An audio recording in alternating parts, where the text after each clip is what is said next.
Semifinals Game 1. Sa first game, Meralco and TNT.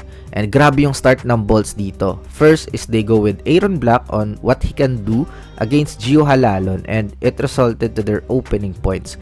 Tsaka maganda yung big man battle natin dito with Bates and BGR. Good post-up move from Brandon. Siyempre, consistent pa rin si Cancino sa conference na ito. Weird lang kasi wala siya sa talks ng best player of the conference. Pero here he is with a 3-point shot. The next possession, after ng basket ni Oftana, sumagot ulit si Cancino ng another outside bomb. Halalon only played 6 minutes dahil dito. He doesn't have the answer kay Aaron Black. I know na pesky defender si Gio pero naunahan talaga siya dito sa game 1 and nakay-block yung momentum.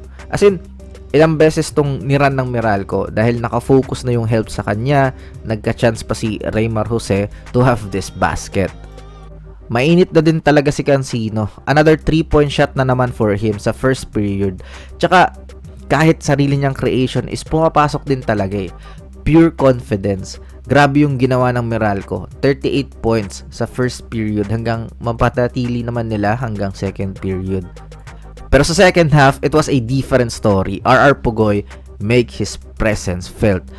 Playing the PNR game, then hitting the mid-range jumper. Tsaka, ito yung sinasabi ko sa preview natin na kapag nag-take over yung talent ng TNT is mahirap kasi pwede talagang makapag-create lahat eh. Kaya, swak pa rin yung dribble, drive, kick. Ito, Oftana, going all the way. Tingnan nyo dito, sinambatak naman. Kumbaga, Coach Chot is just letting his players do their thing. Simple basketball nga lang eh. Heading, PNR with Henry, tapos may open sa corner, 3-point shot from BGR. Hanggang sa makuha na naman ng TNT yung momentum. Sobrang dami ring free throws for them kasi nga ang dami nilang shot creators.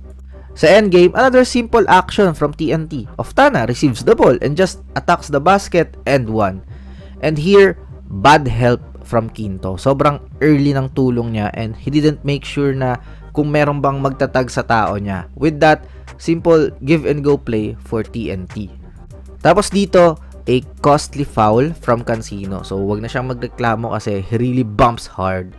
And lastly, what a defense from Kelly Williams, Uncle o Lolo Kelly, para i-pick ni Newsome yung kanyang dribble tapos emergency pass kay Rios. And he didn't look at the clock na mahaba pa pala. Attempts a tough 4-point shot, Mintes, and ayun, GG, TNT wins game 1. Sa second game, Ginebra versus SMB. What a start for Scottie Thompson as he drains an opening 3-point shot. Kaso lang may sagot agad yung SMB dyan from CJ Perez. Back-to-back 3-point shot for him. Pag gumana yung labas, mas gaganda yung space ni Junmar sa loob. Though, as I said sa preview, merong guard advantage yung Ginebra, lalo pag nagsabay si RJ at Scottie. And here, transition points for Ginebra. Tsaka okay yung confidence ni Scottie eh. He is not gun shy na tumira sa labas. And eto na naman, from the outside, bang! Again, yung guard advantage, walang transition di yung SMB. Scottie to RJ naman this time. Sa second period, dito nakabawi yung SMB. CJ Perez needs to do this by his own para makalapit sila, attacking the basket, 2 points. Again here, nagre-rely na yung SMB sa kanilang self-creation sa talent. So, Marcio with a long 2. And of course, yung inside presence ni Junmar Fajardo para matabla yung laban. Kaso lang sa endgame, ibang klase yung energy ng bench unit ng Ginebra. Nards Pinto, offensive board para magkaroon ng open shot si Ralph Koo. And they keep hitting those shots, pati na rin si Norbert Torres. And it's coming from smooth playmaking of the guards instead of forcing shots like yung SMB. Tapos in the clutch, RJ Abarientos with the icing on the cake kahit 4 minutes pa. Ross cannot maintain him anymore. Speed advantage, floater, and 1. Tsaka yung advantage foul ni Cruz really seals the deal on this one.